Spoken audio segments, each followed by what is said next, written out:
प्यारे बच्चों, हिंदी विषय के अंतर्गत 10वीं कक्षा में हमने बाल गोविंद भगत के गद्यांशों पर आधारित प्रश्न उत्तर करवाए थे। आज अंतिम गद्यांश व अभ्यास के प्रश्न उत्तर हम इस वीडियो में करने जा रहे हैं। इस बार लौटे तो तबीयत कुछ सुस्त थी।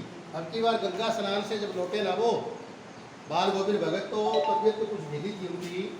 खाने पीने के बाद भी तबीयत उनकी नहीं सुधरी, थोड़ा बुखार आने लगा, किंतु नेम यानी कि नियम और व्रत को छोड़ने वाले नहीं थे।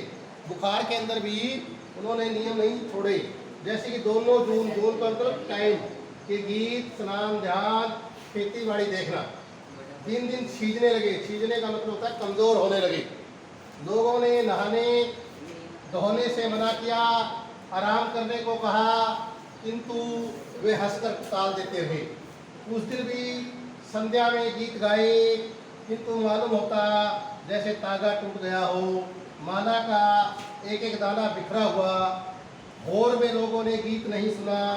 जाकर देखा तो बाल गोविंद भगत नहीं रहे, सिर्फ उनका पंजर पड़ा था, यानी कि उनका मृत शरीर पड़ा था।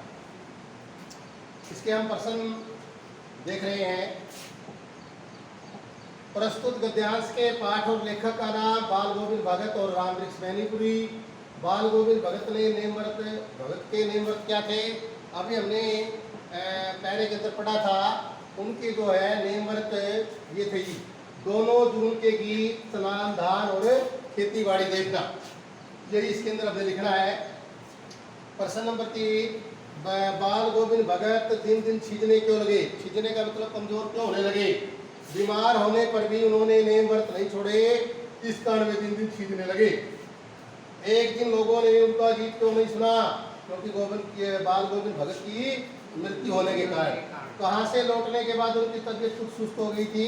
गंगा स्नान लौटने के बाद। अब हम जो है इसके अभ्यास के प्रश्न उत्तर करने जा रहे हैं। वेरी इंपॉर्टेंट क्वेश्चन है ये सारे, विशेष आपने ध्यान रखना है।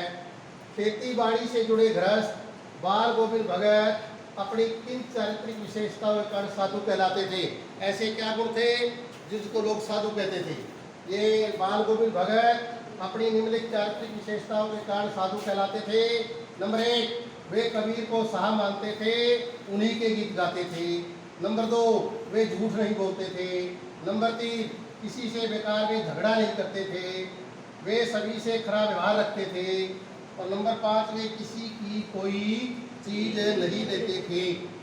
प्रश्न नंबर 2, भगत की पुत्र वधु उन्हें अकेला क्यों नहीं छोड़ना चाहती थी? भगत की पुत्र वधु को इस बात की चिंता थी कि उसके जाने के बाद भगत का खाना कौन बनाएगा, उसके बीमार पड़ने पर देखभाल कौन करेगा। इस कारण पुत्र वधु उन्हें अकेला नहीं छोड़ना चाहती थी। हम प्रश्न नंबर 3 पढ़ने जा रहे हैं। भगत ने अपने बेटे की मृत्यु पर अपनी भावनाएं किस तरह व्यक्त की? भगत ने अपनी भावनाएं इस प्रकार व्यक्त की। नंबर 1, पुत्र को चटाई पर लेटाकर सफेद कपड़े से ढक दिया। और नंबर 2, पुत्र के ऊपर फूल बिखेर दिए, सराहने दीपक जला दिया। नंबर 3, उसके पास बैठकर खंजड़ी बजाते रहे। नंबर 4, उन्होंने अपनी पुत्र वधु को समझाते हुए कहा कि यह समय रोने का नहीं बल्कि उत्सव मनाने का है।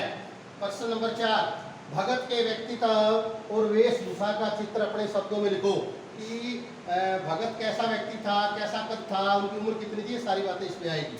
भगत मंझोले कद के थे, उनकी उम्र 60 वर्ष से ऊपर थी, उनका रंग गोरा चिट्टा था, उनके बाल सफेद थे, वे केवल कमर पर लंगोटी बांधते थे, माथे पर रामानंदी तिलक लगाते थे तथा गले में तुलसी की जड़ों की माला पहनते थे, सिर पर कबीर पंथी जैसी कनपटी टोपी पहनते रहते थे।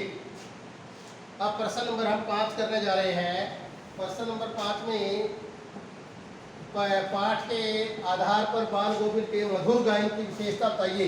यानी कि मधुर गायन उनकी विशेषता क्या थी गीत की? बाल गोविंद भगत कबीर के पद बड़ी मस्ती से गाया करते थे। उनकी आवाज़ लोगों को मोहित कर देती थी।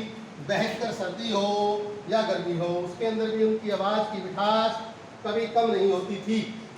उनके संगीत को सुनकर बच्चे झूम उठते, औरतें गुनगुनाने लगती, हलवाओं के पैर ताल में उठने लगते। उनके गीतों को सुनकर लोगों की सोई आत्मा जाग उठती। आगे है प्रश्न नंबर 6। प्रश्न नंबर 6 है, बाल गोविंद भगत का गंगा स्नान पर जाते समय क्या नियम था, या बाल गोविंद भगत की गंगा स्नान की प्रक्रिया का वर्णन करें। बाल गोविंद भगत हर साल गंगा स्नान पर जाते थे। गंगा उनके गांव से 30 कोस दूर पड़ती थी। वे पैदल ही आते और जाते थे। घर से खाकर चलते और वापस घर पर आकर ही खाते थे। कहीं भी मांग कर नहीं खाते थे। 4-5 दिन लग जाते थे। रास्ते में प्यास लगने पर पानी जरूर पीते थे।